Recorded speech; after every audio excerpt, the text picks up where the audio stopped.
ታላቅ መርከብ መስመጥ ጀምራ ነበር። በእርግጥም ተጓዦቹ አስቀድመው በተስፋ መቁረጥ ስሜት ውስጥ ሰጥመዋል። መዲና 11ኛው ዓመተ ሂጅራ ነቢዩ ሰለላሁ ዐለይሂ ወሰለም ካለፉ ጥቂት ደቂቃዎች ብቻ ተቆጥረዋል። ዜናው እንደ መብረቅ ተሰማ። የአላህ መልእክተኛ አረፉ። የዓለም መጨረሻ ተስፋ የእውነት መልእክት ገና ተሟልቶ ጥቂት ቀናትን እንኳ ሳያስቆጥር ሊጠፋ የተቃረበ ይመስላል። ድንጋጤው እጅግ ከባድ ነበር። ያ ማንም የማይደፍረው እንደ አንበሳ የሚፈራው ዑመር ኢብኑል ኸጣብ እንኳ ሰይፉን መዞ እውነታውን መቀበል አቅቶት ፈዟል።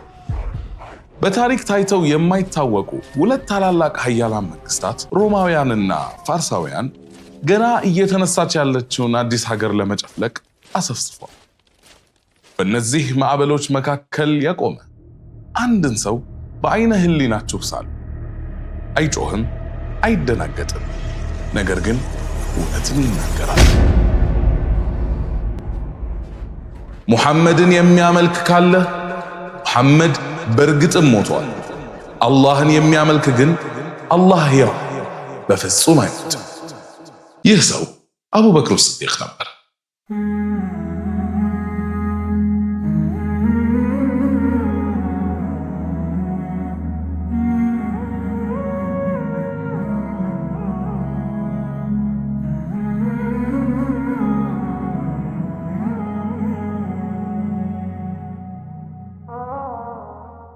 አቡበክር ስዲቅ ከእስልምና በፊትም ሆነ በኋላ የመልእክተኛው የልብ ወዳጅ ነበር።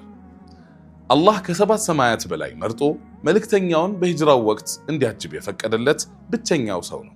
ከምንም ነገር በፊት አቡበከር በመካ ውስጥ ስመጥር ባለ ሀብት ብቻ ሳይሆን ሁሉም ሰው የሚተማመንበት ተያዥና ዋስ ነበር። ነቢያችን ሰለላሁ ዐለይሂ ወሰለም የእስላምን መልእክት ይዘው ሲመጡ አቡበከር ለሰከንድ እንኳ ሳያመነታ ከወንዶች የመጀመሪያው አማኝ ሆነ።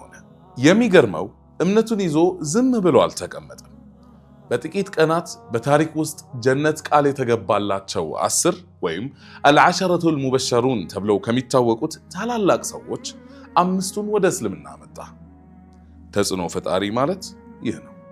አቡበከር ተራ ተከታይ አልነበረም። ከአለት የጠነከረ የኢስላም ምሰሶ ቢሆን እንጂ። ከጥቂት ዓመታት በፊት የገጠመኝን ላካፍላችሁ። ረመዳን ነበር። ከሱብሒ ሰላት በኋላ እንደ ልማዴ ጓደኞቼ ጋር ሆነን ስለ ሰሃቦች ታሪክ እናወጋለን። የዚያን ቀን ስለ አቡበከር ላወራ ተዘጋጅቼ ነበር።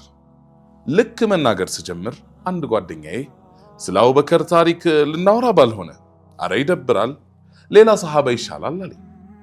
ደነገጥኩ፣ ግራ ገባኝ። እንዲህ ምን ማለትህ ነው አልኩት። እርሱም በቁም ነገር አረ እኔ አከብረዋለሁ፣ ወደዋለሁ፣ ግን ታሪኩ አሰልቺ ነው፣ ጀብድ የለውም፣ ያው በጣም የዋህና ምስኪን ነው ብዬ ነው ሲል መለሰልኝ። ለጥቂት ሰከንዶች ዝም አልኩ። በታሪክ ውስጥ ተወዳዳሪ የሌለውን ተጽዕኖ ፈጣሪ ሰው ደካማ አድርጎ ማሰቡ አስገረመኝ። የዚያን ቀን የአቡበክርን ማንነት በሚገባ ማስረዳት እንዳለብኝ ወሰንኩ። አቡበክር ስዲቅ በእኔ ባንተ ባንቺ በሁሉም ሙስሊሞችና በመላው የሰው ልጅ ላይ የዋለው ትልቁ ውለታ ወሕይ ካበቃ በኋላና ነቢያችን ሰለላሁ ዐለይሂ ወሰለም ወደ አኼራ ሲሻገሩ የሰው ዘር ወደ ጨለማና ወደ ድንቁርና እንዳይመለስ በቁርጠኝነት መከላከሉ ነው።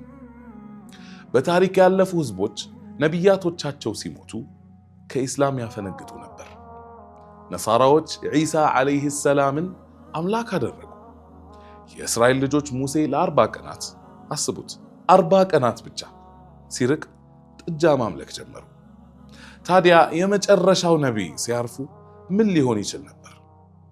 አላህ አብዱላህ ብን ዑትማን የተባለ ታላቅ ሰው በኡመታችን ባይፈጥር ይህ የእኛ ዕጣ ፈንታ ለመሆን ከጫፍ ደርሶ ነበር። ይህ ታላቅ ሰው የሚወዳቸው ነቢይ በሞቱበት ጊዜ የሐዘን እንባውን ጠራርጎ እንደ ተራራ ቆሞ በወርቅ ብዕር ሊጻፍ የሚገባውን ታላቅ መመሪያ አስተማረን። ሙሐመድን የሚያመልክ የነበረ ካለ ሙሐመድ በእርግጥም ሞቷል። አላህን የሚያመልክ ግን አላህ ሕያው በፍጹም አይሞትም። ይህች አንዲት አረፍተ ነገር ኡመቱን አዳነች።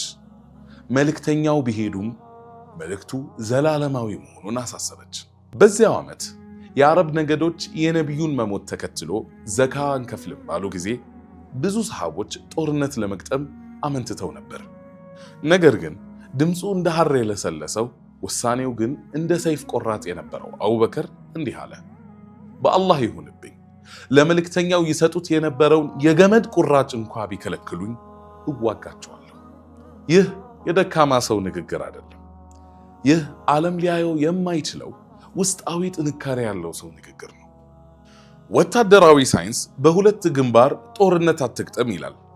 አቡበከር ግን በወቅቱ የነበሩትን ሁለት ግዙፍ ኢምፓየሮችን ተመልክቶ ሁለቱንም እንገጥማቸዋለን አለ። ለምን? ምክንያቱም መለኮታዊውን መልእክት እያፈኑ ነበርና። የፋርስ ንጉሥ የመልእክተኛውን ደብዳቤ ቀዶ ነበር። የሮም ንጉሥ በእስልምና ላይ ጦር አውጆ ነበር። አቡበከር የብርሃን ጦርን ላከ። የአላህ ሰይፍ የተባለው ኻሊድ ኢብኑል ወሊድ ወደ ፋርስ፣ የኡመቱ ታማኝ የተባለውን አቡ ዑበይዳን ደግሞ ወደ ሮም ላከ። በጥቂት ዓመታት ውስጥ ትንሿ የእስላም ሀገር የዓለም ቁጥር 1 ሀያል መንግስት ሆነች።